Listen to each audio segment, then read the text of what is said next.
জামাতকে যে মানুষ মুনাফিক দল বলে, কেন বলে বুঝতেছেন? সংসদে মিষ্টি কথা, সংসদের বাইরে গণঅভ্যুত্থানের হুমকি, গালিগালাজ এবং গালিগালাজকে প্রমোট করা।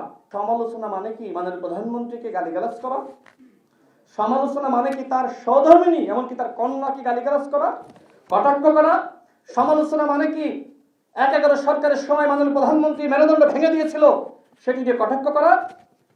আজকে এগুলো নিয়ে কটাক্ষ করছে এনসিপি এবং তাদেরকে শিখিয়ে দিচ্ছে জামাত ইসলাম। আমি এর আগে বলেছিলাম যে জামাতের মস্তিষ্ক দ্বারা এনসিপি পরিচালিত হচ্ছে। গতকাল প্রমাণ পাইছেন, দেখেন না? নাসিরউদ্দিন পাটোয়ারিকে পাশে বসিয়ে রেখে জামাতের আমির তিনি বলছেন যে নাসিরউদ্দিন পাটোয়ারি একটু গরম গরম কথা বলে এই জন্য অনেকে কষ্ট পায়। অথচ সংসদে দাঁড়িয়ে তিনি কি বলেছিলেন? যারা মাননীয় প্রধানমন্ত্রী এবং তার পরিবার নিয়ে কথা বলছে তিনি সমালোচনা করেছিলেন।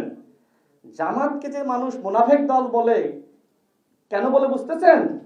সংসদে মিষ্টি কথা, সংসদের বাইরে গণঅভ্যুত্থানের হুমকি, গালিগালাজ এবং গালিগালাজকে প্রমোট করা।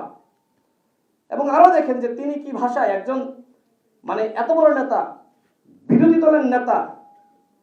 Presenting Walton Crystal Series. Switch to premium. Switch to Crystal. তাই না? তিনি কালকে আমাকে নিয়ে কি ভাষায় কথা বললেন?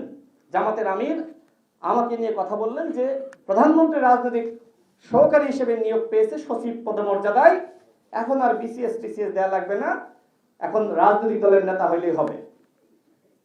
তিনি একজন বিরোধী দলীয় নেতা, তিনি ভুলে গিয়েছেন যে আমার পথটাই রাজনৈতিক, আর আমি তো রাজনৈতিক কথা বলবোই।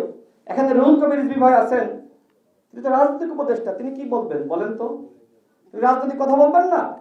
সরকারের বিরুদ্ধে যে চক্রান্ত ষড়যন্ত্র হচ্ছে, মন্ত্রীদেরকে গালিগালাজ করছে, মিথ্যা এবং প্রপাগান্ডা রাজনীতি প্রতিষ্ঠা করার চেষ্টা করছে, এই ষড়যন্ত্রকে মোকাবেলা করাই তো আমাদের দায়িত্ব।